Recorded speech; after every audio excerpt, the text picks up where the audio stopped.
This video is intended to be used in conjunction with the written instructions that came with your product, S&C Instruction Sheet 1045-540. You can download this instruction sheet at snc.com. The S&C 6800 series automatic switch control line voltage input range is 93 to 276 volts AC. Failure to observe the precautions below will result in serious personal injury or death. Some of these precautions may differ from your company's operating procedures and rules. Where a discrepancy exists, follow your company's operating procedures and rules. Using a 6800 series control allows easy remote operation of remote supervisory PME or PMH pad-mounted switchgear. This video will provide basic instructions for operating the control remotely. To control the switch remotely, download the 6800 series software from the S&C customer portal. You will need admin access to a PC in order to install the software. For more information on downloading and installing IntelliLink software, see the video Customer Portal and Downloading Software or S&C Instruction Sheet 1045-571, both available at snc.com. IntelliLink Remote Setup Software will be installed as part of the package. Once the software is installed, double-click on the IntelliLink icon and the software will launch. If you receive an error message regarding activation files, make sure you are using the latest version of the software. To access the control remotely, select the Remote option. This warning will appear. Be sure to read and understand the warning before clicking OK. This will launch the IntelliShell software. Choose the 6800 software from the drop-down. Then, enter the IP address of the control. If self-addressing has been set to Disabled, fill in the Peer DNP address. Now click the IntelliLink button.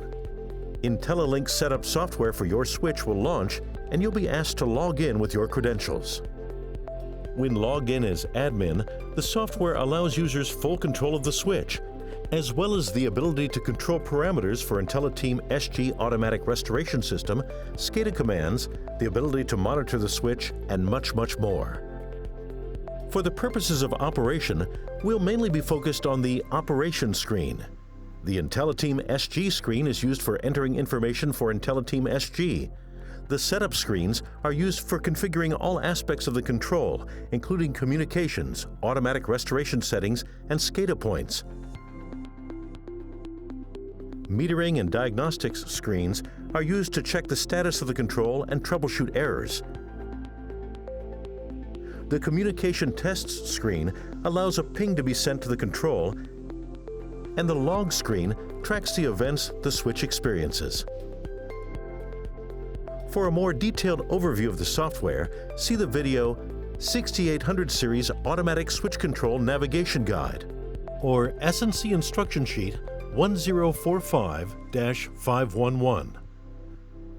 Changes to the control are saved using the Validate and Apply buttons. When changes are pending, click on the Validate button to initiate a logical check of the pending changes for errors. If the validation procedure detects an error or inconsistency, it will be displayed in the validation result box so the errors can be fixed before applying changes to the control. The Apply button will run the same validation check, and if no errors are detected, save the changes. A successful check will be indicated in the validation result box.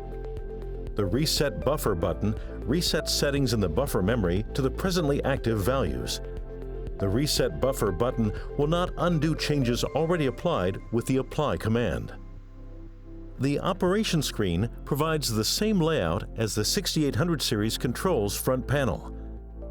Switches can be opened and closed with the Open-Close buttons.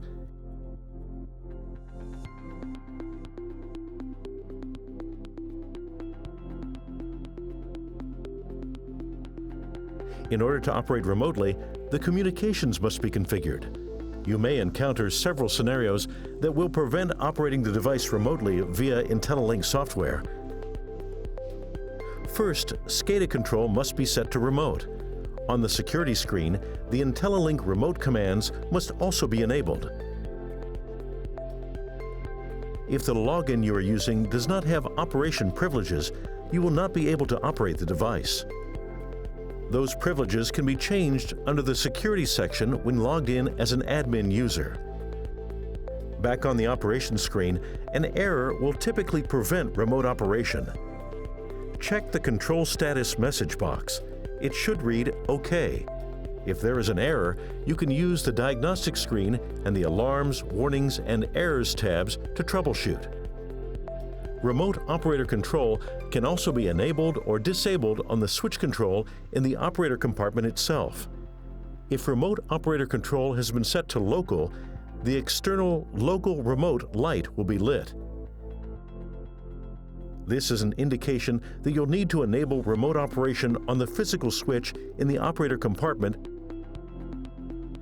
If you are unable to operate the switch remotely, check these parameters.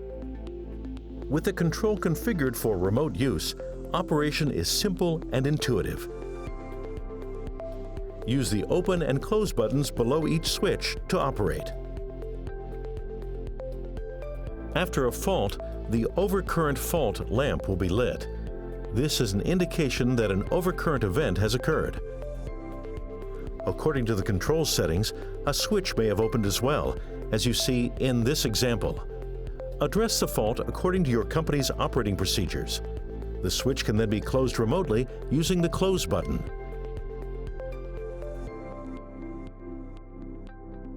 To clear the OC fault indicator, click on the Clear Faults, Clear button. We hope you have found this video informative. If you have any questions, see our website at snc.com.